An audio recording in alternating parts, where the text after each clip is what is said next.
ഇപ്പൊ ഈ ശബരിമല സ്വർണ്ണ കൊള്ളയുടെ കാര്യം പറഞ്ഞു.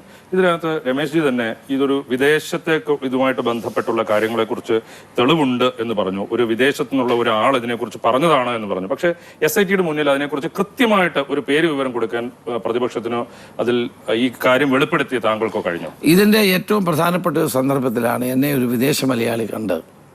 എനിക്കറിയാവുന്ന ആളാണ്. പല ഘട്ടങ്ങളും അദ്ദേഹം പറയുന്ന കാര്യങ്ങൾ വിശ്വാസ്യതയുണ്ടെന്ന് എനിക്ക് മനസ്സിലാക്കിയിട്ടുള്ളതാണ്. ആ കാര്യങ്ങൾ എന്നോട് വന്ന് പറഞ്ഞു. ഞാൻ പറഞ്ഞത് എന്നോട് പറഞ്ഞിട്ട് ഒരു കാര്യമില്ല. അപ്പോൾ അദ്ദേഹം പറഞ്ഞു, സാറെങ്കിലും ഇതൊന്ന് SITയോട് പറയണം, അന്വേഷണം നടത്തും. ഞാൻ ആ കിട്ടിയ വിവരങ്ങൾ ഒരു ഉത്തമ വിശ്വാസത്തോടെ ഒരു പൗരൻ എന്ന നിലയിൽ ഞാൻ അത് SITയുടെ മുമ്പിൽ കത്തെഴുതി അറിയിച്ചു. എന്നെ അവർ വിളിച്ചു. ഞാൻ അവരുടെ മുമ്പിൽ പോയി എനിക്കറിയാവുന്ന എല്ലാ വിവരങ്ങളും ഞാൻ പറഞ്ഞു. എന്നിട്ട് ഈ വ്യക്തിയുടെ ഫോൺ നമ്പറും കൊടുത്തു. അദ്ദേഹത്തിന് ഭയമായിരുന്നു പേര് പറയാനോ കാര്യങ്ങൾ ചൂണ്ടിക്കാണിക്കാനോ. ഞാൻ അവരോട് പറഞ്ഞു, നിങ്ങളിത് അന്വേഷിക്കണം. അവർ അന്വേഷണം നടത്തി എന്ത് റിപ്പോർട്ട് കൊടുത്തതെന്ന് എനിക്കറിയില്ല. എന്നെ സംബന്ധിച്ചിടത്തോളം ദെയർ ഇൻസ് ദ മാറ്റർ. അപ്പം എനിക്കിപ്പം മറ്റു കാര്യങ്ങൾ അന്വേഷിക്കാൻ ആ വ്യക്തിയെ സംബന്ധിച്ചുള്ള വിവരങ്ങൾ കൊടുത്തിരുന്നു. അയാളെ വിളിച്ചു വരുത്തിയല്ലോ. അയാളെ വിളിച്ചു വരുത്തി, അയാളോട് സംസാരിച്ചു. അത് കഴിഞ്ഞ് അയാൾ പറഞ്ഞ പ്രകാരം തമിഴ്നാട്ടിൽ SIT പോയി അവരെല്ലാം കണ്ടു. ഒരു മണി എന്ന് പറഞ്ഞ ആളിനെ ഇവിടെ വിളിച്ചു വരുത്തി. ഏറ്റവും അവസാനം ഇത് അങ്ങനെ ഒരു വിശ്വാസയോഗ്യമായ ഒരു കാര്യം അല്ലെന്നാണ് അവർ പറയുന്നത്. എനിക്കറിയില്ല. ഏതായാലും അത് അതിൻ്റെ റിപ്പോർട്ട് കാണാതെ എനിക്ക് പറയാൻ കഴിയില്ല. അതെനിക്ക് ഉത്തരവാദിത്വമില്ല. എനിക്കൊരു കാര്യം മനസ്സിലായപ്പോൾ അത് പറയേണ്ട എനിക്കത് പറയാതിരിക്കായിരുന്നു. രാജീവേ, അങ്ങനെയാണെങ്കിൽ നിങ്ങൾ വീട്ടിൽ പോയി പറയാമായിരുന്നു. എന്നോട് പറയണ്ട, നിങ്ങൾ നിങ്ങളുടെ വീട്ടിൽ പോയി പറയാമായിരുന്നു. ഞാൻ അങ്ങനെ പറഞ്ഞില്ലെന്നേ ഉള്ളൂ. G. സുധാകരന്റെ UDFലേക്ക് ഉള്ള വരവ്, സ്വതന്ത്ര സ്ഥാനാർത്ഥിയെ മത്സരിക്കാനുള്ള തീരുമാനം, ഇത് ഞാൻ കഴിഞ്ഞ ദിവസം KC വേണുഗോപാലിന്റെ അടുത്തും ചോദിച്ചു. ഇപ്പോൾ ആലപ്പുഴയിൽ പ്രവർത്തന മണ്ഡലമായിട്ടുള്ള ഒരു നേതാവാണ്.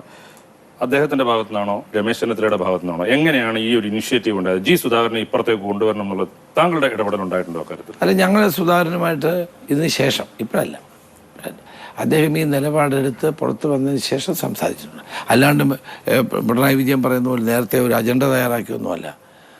G. സുധാകരൻ ഞങ്ങളുടെയൊക്കെ സുഹൃത്താണ്. ഞങ്ങളൊക്കെ ഒരുമിച്ച് പ്രവർത്തിച്ചിട്ടുള്ളതാണ്. ഞാൻ രണ്ടുപേരും മാവേലിക്കരക്കാരാണ്. ഞങ്ങളുടെ നാട്ടിൽ പലപ്പോഴും പല പ്രസംഗ മത്സരങ്ങൾക്ക് ഞങ്ങൾ ഒരുമിച്ച് പോയിട്ടുള്ളൊക്കെയുള്ള ആളുകളാണ്. എന്നെ ഏറ്റവും ശക്തമായി എതിർത്തിട്ടുള്ള ആളാണ്. എന്നെ പരാജയപ്പെടുത്താൻ ഒത്തിരി ശ്രമിച്ചിട്ടുള്ള ആളാണ്. അപ്പോൾ അദ്ദേഹത്തിന് ഇങ്ങനെയൊരു സാഹചര്യം ഉണ്ടായപ്പോൾ ഞങ്ങൾക്കൊക്കെ പ്രയാസമുണ്ടായിരുന്നു. കാരണം മുടിചൂടാമനായി നിന്നയാൾ അവസാനം നാസറിൻ്റെ വരവും കാത്തിരിക്കുന്ന ഒരു അവസ്ഥ, അത് ഇത്തിരി പ്രയാസം എല്ലാവർക്കും ഉണ്ട്. എനിക്ക് മാത്രമല്ല, എല്ലാവർക്കും ഉണ്ടാക്കുന്നത്. ഏതായാലും അതിന് ശേഷമാണ് അദ്ദേഹം ഈ നിലപാടിലേക്ക് വന്നത്. അതിനുശേഷം സംസാരിച്ചു. ഇപ്പൊ ഈ നിലപാടെന്ന് പറയുമ്പോൾ G. സുധാകരന്റെയും അതുപോലെ തന്നെ TK ഗോവിന്ദന്റെയും, ഇപ്പോൾ തളിപ്പറമ്പിൽ മത്സരിക്കുന്ന TK ഗോവിന്ദന് നിങ്ങൾ പിന്തുണ കൊടുക്കുന്നത്, ഇവർ രണ്ടുപേരും നിലപാടിന്റെ ഏറ്റവും പ്രധാനപ്പെട്ട കാരണം അവർക്ക് തെരഞ്ഞെടുപ്പിൽ മത്സരിക്കാൻ അവസരം കിട്ടിയില്ല എന്നുള്ളതാണ്. പാർലമെന്ററി വ്യാമോഹമല്ലേ ഇവരുടെ രണ്ടുപേരുടെയും പ്രധാനപ്പെട്ട? ഒരിക്കലും അല്ല. ഗോവിന്ദനെ സംബന്ധിച്ചിടത്തോളം ഇയാളിങ്ങനെ ആലോചിച്ചിട്ടേ ഇല്ലായിരുന്നു. അല്ല, അദ്ദേഹത്തിന് മത്സരിക്കാൻ താല്പര്യം ഉണ്ടായിരുന്നു. അദ്ദേഹത്തിന്റെ പേര് ആരും പറഞ്ഞില്ല എന്നുള്ളത് അദ്ദേഹത്തിന്റെ പ്രശ്നം. അത് വേറൊരു വശം.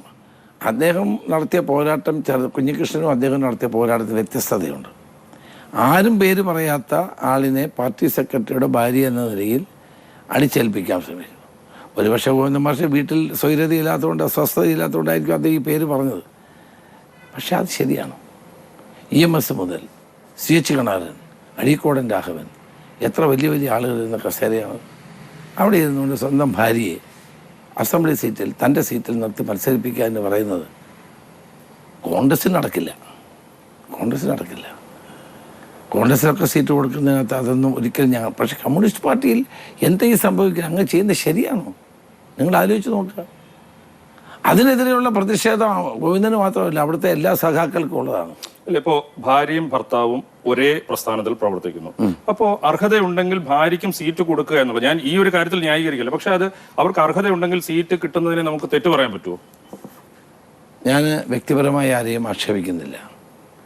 സാജൻ്റെ കൊലപാതകം ഉൾപ്പെടെ അന്ന് ഞാൻ പ്രതിപക്ഷ നേതാവായിരുന്നപ്പോൾ ഈ തളിപ്പറമ്പ് നിയോജക മണ്ഡലത്തിൽ ഉയർത്തിക്കൊണ്ടുവന്നൊരു വിഷയമാണ്. അന്ന് മുനിസിപ്പൽ ചെയർമാനായിരുന്നവർ, അവരുടെ പേരിൽ ഒരു നടപടി അന്ന് എടുത്തില്ല. വാസ്തവത്തിൽ അത് അദ്ദേഹം മാറിക്കഴിയുമ്പോൾ എവരെയല്ല സ്ഥാനാർത്ഥിയാക്കേണ്ടത്. അദ്ദേഹം ആ സ്ഥാനത്തിരിക്കുന്നുണ്ടാണ് അങ്ങനെ ഒരു നടപടി എടുത്തത് ഒട്ടും അദ്ദേഹത്തിന് ഗുണകരമല്ല. അദ്ദേഹത്തിൻ്റെ നടത്ത സുഹൃത്താണ്. മീൻസ് ഞങ്ങൾ തമ്മിൽ വേറെ വിരോധമൊന്നുമില്ല. ഒരിക്കലും ഒരു കമ്മ്യൂണിസ്റ്റ് പാർട്ടിയെ പോലെ പാർട്ടിക്ക് ഗുണകരമല്ല.